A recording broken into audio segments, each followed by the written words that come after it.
Hello students, welcome back to our YouTube channel class with me. मैं रुचिका, आप लोगों की केमिस्ट्री एजुकेटर।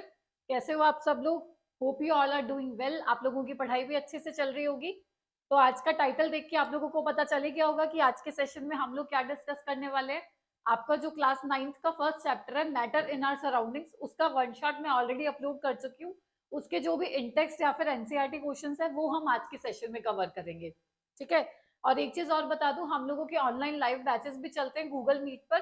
अगर किसी को भी एनरोल होना है तो नीचे कॉन्टैक्ट डिटेल्स दे रखी है, आप वहां पे जाके पता कर सकते हो। ठीक है।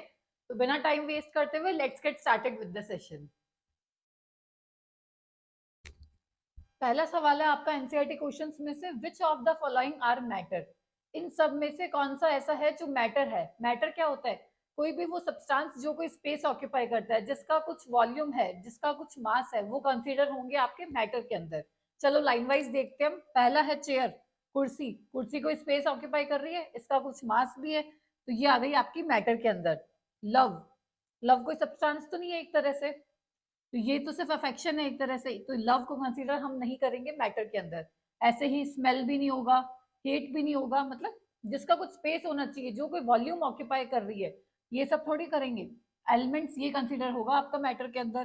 थॉट, कोई सोच, कुछ सोचना, थॉट भी नहीं होगा आपका मैटर में। कोल्ड, सर्दी, सर्दी को स्पेस थोड़ी ऑक्यूपाई कर रही है, ये भी आपका नहीं कंसीडर होगा मैटर में। कोल्ड ड्रिंक होगा मैटर में। स्मेल भी नहीं होगी परफ्यूम की, तो आपके कौन कौन से हो गए? एक तो हो गया चेयर, फिर एलिमेंट्स और कोल्ड ड्रिंक। ये तीनों होंगे आपके मैटर के अंदर कंसीडर। ठीक है, ये था आपका फर्स्ट क्वेश्चन।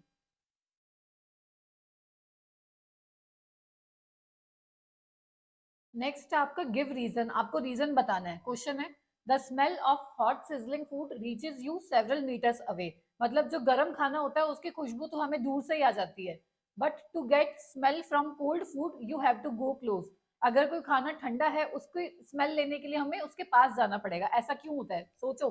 हमने देखा ही तो नॉर्मली, अगर जैसे मम्मा किचन में खाना बनाती है, गरम गरम जो खाना होता है उसकी खुशबू तो दूर से ही आ जाती है, पर अगर खाना ठंडा हो जाता है तो उसकी खुशबू लेने के लिए हमें पास तक जाना पड़ता है। क्यों होता है ऐसा? कौन सा प्रोसेस कहलाता है ये होता है आपका डिफ्यूजन। डिफ्यूजन में क्या पढ़ा था हमने? Intermixing of particles bye their own, जब खुद से ही पार्टिकल की इंटरमिक्सिंग शुरू हो जाती है। और हमें पता है, एक हमने फैक्टर पढ़ा था, ऑन इंक्रीजिंग टेम्परेचर क्या होगा? काइनेटिक एनर्जी इंक्रीज होगी, तो डिफ्यूजन भी इंक्रीज होगा। हमने टेम्परेचर बढ़ा दिया, मतलब खाने को गर्म कर दिया, टेम्परेचर बढ़ गया, उससे क्या होगा? काइनेटिक एनर्जी बढ़ेगी। काइनेटिक एनर्जी मतलब मूवमेंट बढ़ जाएगी पार्टिकल्स की। खुशबू जो है उसके मूवमेंट बढ़ गई, जैसे काइनेटिक एनर्जी बढ़ गई मतलब मोशन बढ़ गया, उस वजह से क्या हुआ? डिफ्यूजन भी बढ़ गया। इसी वजह से हमें जो खाने की खुशबू है गर्म खाने की, वो दूर तक आती है। Due to the process of diffusion उसकी काइनेटिक एनर्जी इंक्रीज हो जाती है ऑन इंक्रीजिंग द टेम्परेचर। ये रीजन आएगा इसका। ठीक है।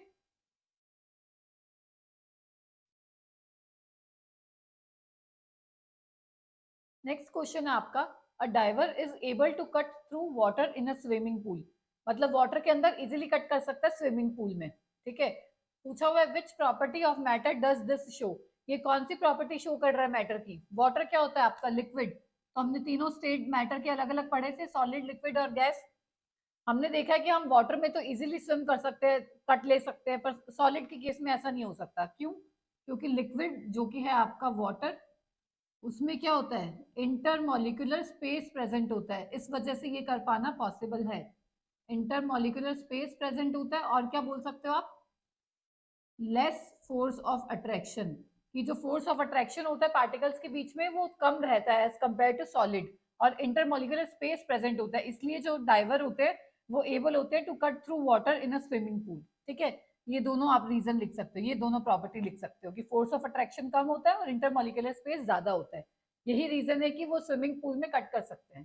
ठीक है।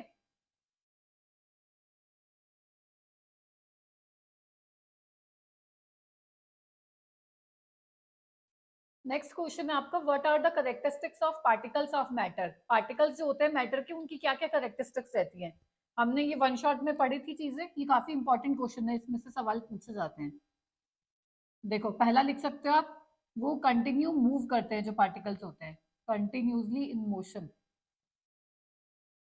ठीक है, कंटिन्यू रैंडम मोशन करते रहते हैं एक तरह से, ऐसा बोल सकते हो। सेकंड पॉइंट क्या बोल सकते हैं, उनके बीच में क्या रहता है, फोर्स ऑफ अट्रैक्शन रहता है। आप कैसे शो करोगे, ये इस तरीके से सर्कल बना के। ये मैटर है आपका, किससे बना होता है, ये एटम्स बोल दो, मॉलिक्यूल्स या फिर एटम्स, ठीक है, बहुत सारे एटम्स कंबाइन करके मैटर बनाते हैं। फोर्स ऑफ अट्रैक्शन होता है, और दोनों जो एटम्स हैं या पार्टिकल्स हैं उनके बीच में क्या रहता है, स्पेस रहता है, इंटरमॉलिक्यूलर स्पेस प्रेजेंट होता है, इंटरस्टिशियल स्पेस बोलते हैं जिसे हम, इंटरमॉलिक्यूलर स्पेस इज प्रेजेंट। बहुत छोटे छोटे एटम से मिलके बने होते हैं, टाइनी पार्टिकल से मिलके बने होते हैं। ये भी इसका एक पॉइंट हो गया, कंटिन्यू मूव करते हैं, रैंडम मोशन करते हैं, उनके बीच में फोर्स ऑफ अट्रैक्शन रहता है, इंटरमॉलिक्यूलर स्पेस प्रेजेंट रहता है। तो ये कुछ करेक्टरिस्टिक्स है पार्टिकल्स ऑफ मैटर की।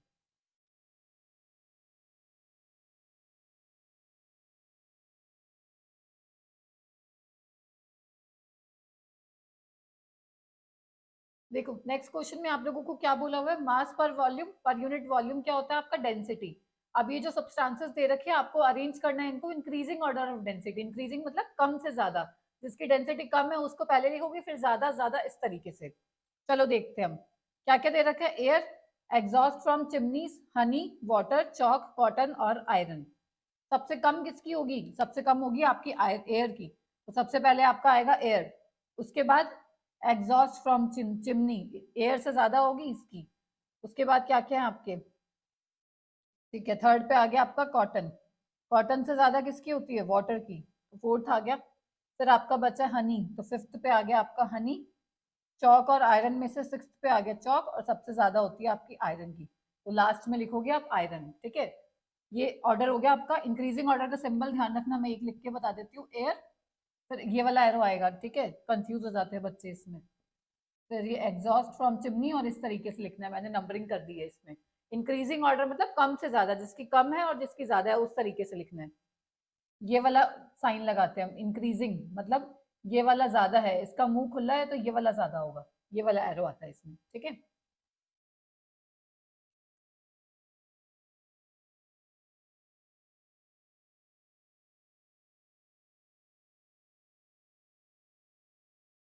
चलो नेक्स्ट क्वेश्चन है आपका, tablet the difference in states of matter. States of matter जो होते हैं आपके, सॉलिड, लिक्विड, गैस, उन तीनों में डिफरेंस बताना है प्रॉपर्टीज के बेस पे। प्रॉपर्टीज यहाँ मेंशन है आपको, मैंने एक टेबल का फॉर्म बना दिया है, टेबुलर फॉर्म, इसमें हम प्रॉपर्टीज डिस्कस करेंगे, डिफरेंस देखेंगे सॉलिड, लिक्विड और गैस में, और ये प्रॉपर्टीज मैंने साइड में लिख दी है। देखो सबसे पहले हम देखते हैं शेप के बारे में। हम लोगों ने पढ़ा था सॉलिड का क्या होता है, शेप फिक्स रहता है, जैसे ये मार्कर, ये मार्कर एक सॉलिड है, इसका शेप क्या है, फिक्स है, तो हम सॉलिड में क्या लिखेंगे, फिक्स। लिक्विड, लिक्विड क्या होगा, जैसे वाटर, वाटर का कोई शेप होता है क्या, नहीं होता, आप जिस भी कंटेनर में डालोगे वो उसका शेप ले लेगा, तो लिक्विड में क्या लिखोगे, नॉट फिक्स। और गैसेस के केस में, जैसे ऑक्सीजन, जैसे नाइट्रोजन, उनका कोई शेप फिक्स होता है, नहीं होता। आप सिलेंडर में डालोगे उसमें फिर उसका शेप ले लेगा, बलून में डालोगे उसका शेप ले लेगा, तो गैसेस का भी शेप फिक्स नहीं रहता है। सेकंड है वॉल्यूम, सॉलिड का वॉल्यूम भी फिक्स रहता है, ये मार्कर है, इसका वॉल्यूम फिक्स है, ठीक है। और लिक्विड जैसे वाटर, वाटर का वॉल्यूम फिक्स रहता है पर शेप फिक्स नहीं रहता, तो वॉल्यूम में क्या लिखोगे, फिक्स। और गैसेस का वॉल्यूम भी फिक्स नहीं रहता, नॉट फिक्स। थर्ड है आपका रिजिडिटी, मतलब टाइटली पैक्ड अरेंजमेंट होता है। सॉलिड क्या होते हैं, रिजिडिटी होते हैं, रिजिड होते हैं एक तरह से, टाइटली पैक्ड होते हैं, ठीक है। फ्लूडिटी का भी मैं इसी में ही बता देती हूँ, ये रिजिड होते हैं, लिक्विड क्या होते हैं, इनमें फ्लूडिटी होती है, फ्लूडिटी का मतलब टेंडेंसी टू फ्लो, और इसमें भी फ्लूडिटी, और रिजिड खाली सॉलिड होते हैं, तो ये हो गया आपका तीसरा।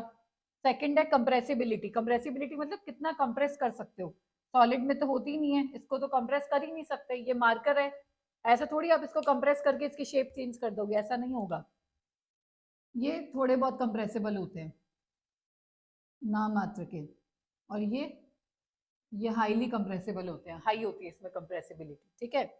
नेक्स्ट है आपका काइनेटिक एनर्जी, काइनेटिक एनर्जी किसके लिए होती है, मोशन, मूवमेंट के लिए।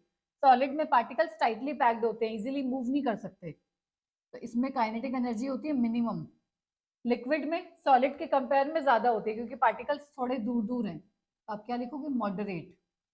और सबसे ज्यादा होती है आपकी गैसेस के केस में, पार्टिकल्स बहुत दूर दूर हैं, इजीली मूव कर सकते हैं। नेक्स्ट है डेंसिटी, सबसे ज्यादा सॉलिड में, मैक्सिमम, ये आएगा आपका मॉडरेट, और गैसेस में मिनिमम डेंसिटी होती है। तो ये था आपका इन प्रॉपर्टीज के बेस पे difference between solid, liquid and gas. ये काफी इंपॉर्टेंट है, इसे अच्छे से रिवाइज करके जाना।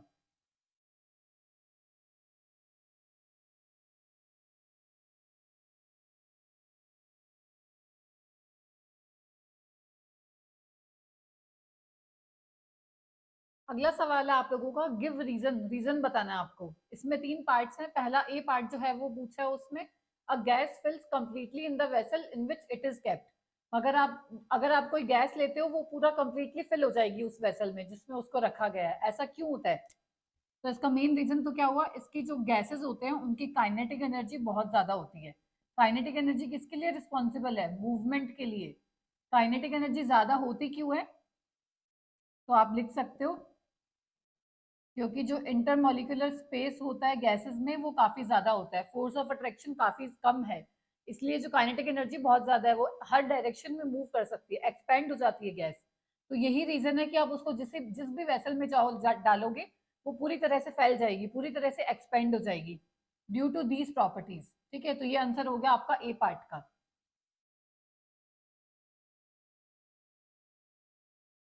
नेक्स्ट बी पार्ट पूछा हुआ है इसमें, a gas exerts pressure on the walls of container. कि जो गैस होती है हमारी, वो प्रेशर एक्सर्ट करती है वॉल ऑफ कंटेनर। मतलब कोई भी आप कंटेनर लोगे तो गैस हर डायरेक्शन में प्रेशर लगाती है कंटेनर की वॉल्स पे। इसका क्या रीजन होगा? इसका भी यही रीजन होगा कि जो गैस के पार्टिकल्स हैं वो रैंडम मोशन में रहते हैं, मतलब रैंडमली मूव करते रहते हैं, रैंडम मूवमेंट हो रहा है। क्यों क्यों? सारों का रीजन वही है, स्पेस बहुत ज्यादा है और इंटरमोलिकुलर फोर्स ऑफ अट्रैक्शन काफी कम है, तो वो रैंडम मोशन करते रहते हैं, कंटिन्यू मूव करते रहते हैं। इसी वजह से उनकी जो काइनेटिक एनर्जी होती है वो काफी ज्यादा होती है, वो हर डायरेक्शन में प्रेशर एक्सर्ट करते हैं, और वॉल्स ऑफ कंटेनर पे भी। तो सेम रीजन है जो आपने ए पार्ट में दिया था। ठीक है, due to its high kinetic energy.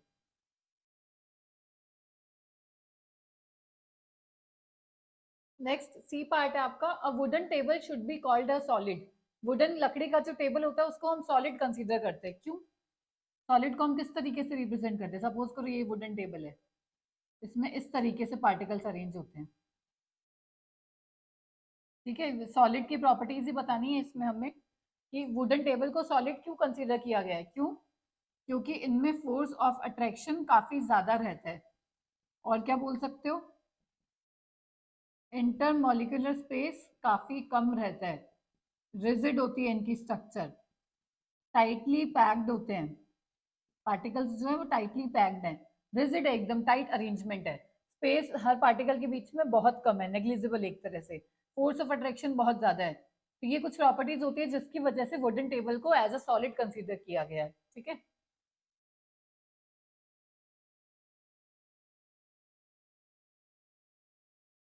D part देखते हैं इसी का। We can easily move our hand in air. हवा में हम इजिली मूव कर सकते हैं अपना हैंड, देखो जैसे मैं करके दिखा रही हूँ आपको normally. But to do the same through a solid block, अगर ऐसा ही हम सॉलिड ब्लॉक के अंदर करें तो हमें एक कराटे एक्सपर्ट की जरूरत है। ये तो हम सबको पता ही है, एयर में तो हम इजिली अपना हैंड मूव कर पा रहे हैं, और अगर हम सॉलिड ब्लॉक में ऐसा करें तो हमें एक कराटे एक्सपर्ट की जरूरत है। ऐसा क्यों होता है? देखो, एयर क्या है? एक तरह का गैस ही है, गैशियस फॉर्म है।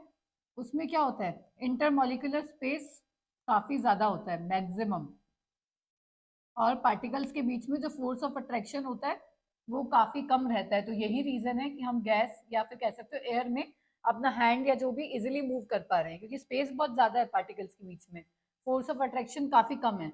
और ऐसा ही अगर हम सॉलिड ब्लॉक के केस में करें तो हमें एक कराटे एक्सपर्ट की जरूरत है। क्यों? क्योंकि उस केस में पार्टिकल्स जो है वो टाइटली पैक्ड है, रिजिड स्ट्रक्चर है, फोर्स ऑफ अट्रैक्शन काफी ज्यादा है उसमें, और स्पेस क्या है, मिनिमम, पार्टिकल्स के बीच में स्पेस ही नहीं है। तो हम हाथ ऐसे डालेंगे तो हमें फ्रैक्चर हो सकता है, कुछ भी हो सकता है, तो हमें कराटे एक्सपर्ट की जरूरत होगी। तो ये पॉइंट्स लिखने हैं आपको। ठीक है, स्पेस का बता सकते हो और फोर्स ऑफ अट्रैक्शन के बारे में।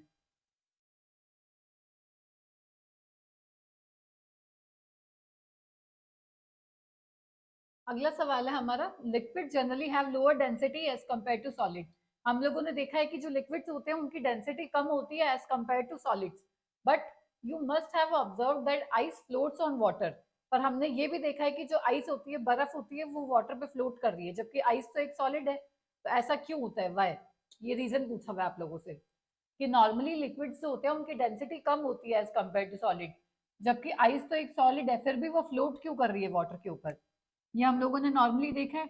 ये कोई बीकर या ग्लास ले लिया, इसमें हमने ले लिया वाटर, और अगर हम इसमें आइस डालते हैं तो आइस ऊपर आ जाती है, मतलब आइस क्या करती है, फ्लोट करती है वाटर के ऊपर। क्यों? हमें पता है आइस क्या होती है, सॉलिड होती है। आइस का वाटर के ऊपर फ्लोट करने का रीजन क्या है, उसका स्ट्रक्चर की वजह से ऐसा होता है। केज लाइक स्ट्रक्चर होती है उसकी, जिसमें क्या बोल सकते हैं, वैकेंट स्पेसेस प्रेजेंट होते हैं काफी सारे। Vacant spaces are present. इन स्पेसेस की वजह से ही ऐसा रीजन है कि डेंसिटी जो होती है आइस की वो कम हो जाती है, और आइस जो है वो फ्लोट करती है वाटर के ऊपर due to its cage like structure. उसमें lot of vacant spaces present होते हैं, तो यही रीजन है कि जो आइस है वो फ्लोट करती है वाटर पे।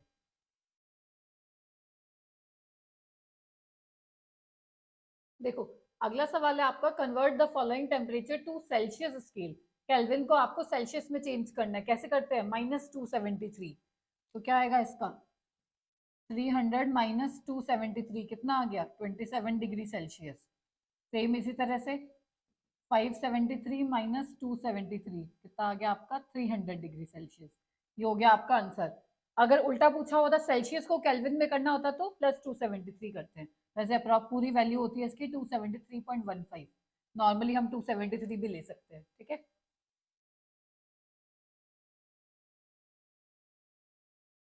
नेक्स्ट क्या क्वेश्चन है, what is the physical state of water at. आपको फिजिकल स्टेट बतानी है वाटर की, मतलब सॉलिड होगा, लिक्विड या फिर गैस।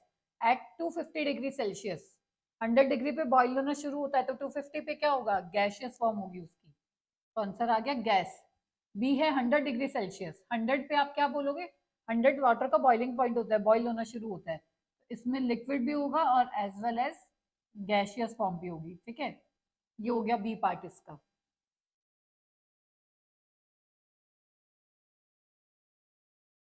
नेक्स्ट है आपका, for any substance why does the temperature remain constant during the change of state. कि जो आपका टेम्परेचर रहता है वो सेम कांस्टेंट क्यों रहता है जब स्टेट चेंज होती है उसकी। तो देखो ये भी काफी इंपॉर्टेंट है। इसमें क्या बोल सकते हो, अगर स्टेट चेंज हो रहा है किसी का तो क्या रिक्वायर्ड होगी, heat. Heat is supplied to the substance. और ये जो हीट होती है ना, वो स्टेट को चेंज करने के काम आती है, स्टेट चेंज, ठीक है, स्टेट चेंज के लिए काम आती है। इसलिए वो टेम्परेचर को चेंज नहीं कर पाती, वो जो हीट है वो स्टेट चेंज करने में यूज हो जाती है, तो टेम्परेचर जो है वो कांस्टेंट रहता है। टेम्परेचर जो है आपका वो कांस्टेंट रहेगा। और ये जो एक्स्ट्रा हीट होती है इसको हम बोलते हैं लेटेंट हीट, ठीक है, जो हमने पढ़ा था, latent heat of fusion, latent heat of vaporisation. ये जो वर्ड है ना लेटेंट, ये कहाँ से आया, इसका मतलब होता है हिडन, मतलब छुपी हुई हीट, मतलब हिडन हीट है ये। वो एक्स्ट्रा हीट जो स्टेट को चेंज करने के काम में आ रही है उसमें यूज हो गई, तो टेम्परेचर जो है वो कांस्टेंट रहा, टेम्परेचर चेंज नहीं हो रहा इसमें। तो मेन आंसर पॉइंट क्या हो गया इसका, लेटेंट हीट की वजह से ऐसा देखने को मिलता है, ठीक है।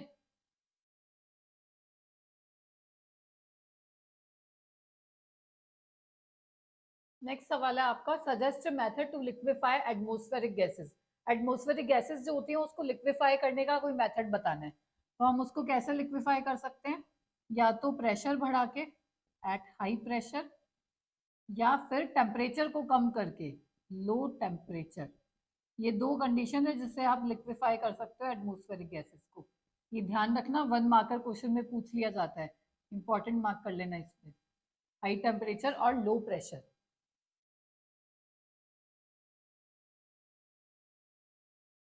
अगला सवाल है आप लोगों का, why does a desert cooler cool better on a dry day. Desert cooler जो कूलर यूज करते हैं वो अच्छा कूल करता है हॉट ड्राई डे पे, इसका क्या रीजन है। देखो, मतलब जो डेजर्ट कूलर है आपका, उसकी जो आउटर वॉल्स होती है ना, वो स्प्रिंकल की जाती है वाटर से, स्प्रिंकल्ड विद वाटर। फिर ये जो वाटर है वो इवेपोरेट हो जाता है, वाटर इवेपोरेट्स इसकी वजह से बाय हॉट वेदर। जो बाहर एनवायरनमेंट में गर्मी है, हॉट वेदर है, उसकी वजह से ये जो वाटर है वो इवेपोरेट हो जाता है। और हम लोगों ने क्या पढ़ा है, इवेपोरेशन कॉजेज कूलिंग, और वो अंदर का कूल कर देता है, और जो फैन घूमता है उसकी वजह से ठंडी हवा आती है। इवेपोरेशन की वजह से क्या होता है, कूलिंग। हमने पढ़ा था इवेपोरेशन क्या देता है, कूलिंग इफेक्ट देता है, ठीक है। तो वो अंदर के सराउंडिंग उसको कूल कर देगा और फैन से ठंडी हवा आएगी। ठीक है, यही रीजन था इसका, इवेपोरेशन।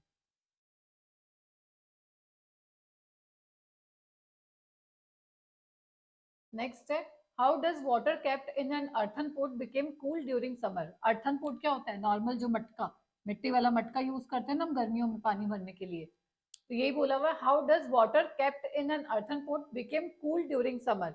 गर्मी के टाइम पे जो मिट्टी वाला मटका होता है अर्थन पोट, वो ठंडा पानी देता है, मतलब उसमें पानी ठंडा रहता है। ये आपने नॉर्मली भी देखा होगा कि अगर हम पानी को कैंपर में या स्टील के किसी उसमें कंटेनर में भर के रखेंगे तो पानी इतना ठंडा नहीं रहेगा जितना मिट्टी के मटके में रहता है। ऐसा क्यों होता है? देखो, रीजन क्या है, जो अर्थन पोट होता है आपका, जो मिट्टी वाला मटका होता है, उसमें पोर्स प्रेजेंट होते हैं। पोर्स का मतलब स्मॉल होल्स प्रेजेंट होते हैं, छोटे छोटे खूब सारे होल्स प्रेजेंट होते हैं। उससे क्या होता है, वाटर बाहर आता है और वो जो वाटर है वो इवेपोरेट हो जाता है। होल्स से वाटर बाहर आएगा और इवेपोरेट हो जाएगा, और इसकी वजह से जो अंदर की सराउंडिंग है, अंदर का जो पानी है उसको ठंडा कर देगा। पढ़ा है ना हम लोगों ने, इवेपोरेशन कॉजेस कूलिंग। इवेपोरेशन की वजह से क्या होगा, अंदर वाला पानी ठंडा हो जाएगा। मेन रीजन क्या है, उसमें पोर्स प्रेजेंट होते हैं, वहां से पानी इवेपोरेट हो जाता है और अंदर का पानी ठंडा हो जाता है। तो यही रीजन है कि हम गर्मियों में अर्थन पोट यूज करते हैं।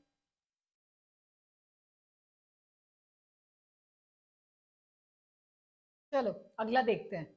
Why does our palm feels cold when we put some acetone और पेट्रोल और परफ्यूम on it।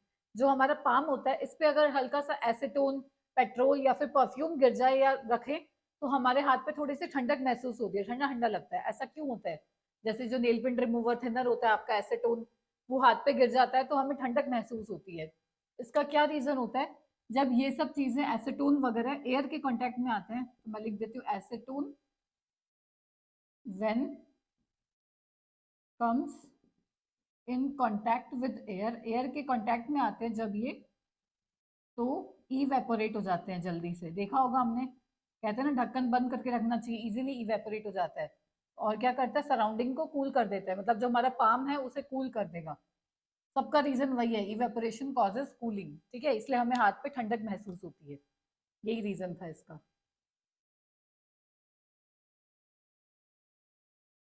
देखो, अगला सवाल है हमारा, why are we able to sip hot tea और milk faster from a saucer rather than a cup. कि जो चाय या फिर दूध बोल दो, उसको अगर हम सॉसर में से पीते हैं तो वो जल्दी ठंडी हो जाती है as compare to cup. Saucer मतलब थोड़ा सा बड़ा बर्तन हो गया एक तरह से, ठीक है, सॉसर हो गया, ये हो गया आपका कप। ठीक है, तो आपने देखा होगा बड़े बूढ़े लोग या कोई भी नॉर्मली भी चाय को सॉसर में पीते हैं। ऐसा क्यों होता है? क्योंकि उसमें जल्दी ठंडी हो जाती है, हम इससे जल्दी पी सकते हैं as compare to cup. Cup में जो चाय है वो ज्यादा देर तक गर्म रहती है। क्या रीजन है इसका? एक तो सरफेस एरिया ज्यादा है, सरफेस एरिया मोर है किसमें, सॉसर में। उससे क्या होगा, सरफेस एरिया ज्यादा होगा तो इवेपोरेशन भी ज्यादा होगा, इवेपोरेशन ज्यादा होगा, चाहे जल्दी ठंडी हो जाएगी। ठीक है, इसलिए बड़े बर्तन में जितना जिसका ज्यादा सरफेस एरिया होगा वो जल्दी ठंडक होगी उससे, क्योंकि इवेपोरेशन कॉजेस कूलिंग। ये डायरेक्टली प्रोपोर्शनल है, जितना ज्यादा सरफेस एरिया उतना ज्यादा इवेपोरेशन। ठीक है, ये हमने फैक्टर्स इफेक्टिंग में देखा था इवेपोरेशन के।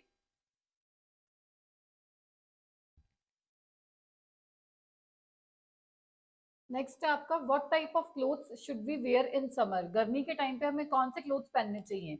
हमें पहनने चाहिए लाइट कलर के, light colour cotton clothes, cotton के कपड़े पहनने चाहिए। ऐसा क्यों होता है? क्योंकि जो कॉटन के क्लोथ्स है उसमें पोर्स प्रेजेंट होते हैं। उससे क्या होगा, वो एब्जॉर्ब करेंगे पसीने को, पसीना यानी स्वेट, वो स्वेट को एब्जॉर्ब कर लेंगे और जो स्वेट है आपका वो इजीली इवेपोरेट हो जाएगा। और वही इवेपोरेट से क्या होगा, कूलिंग, इसलिए हमें थोड़ी ठंडक महसूस होगी। इसलिए हमें लाइट कलर के कपड़े पहनने चाहिए कॉटन के। सारों का कंसेप्ट वही है, इवेपोरेशन वाला। इवेपोरेशन से क्या होता है, कूलिंग इफेक्ट होता है।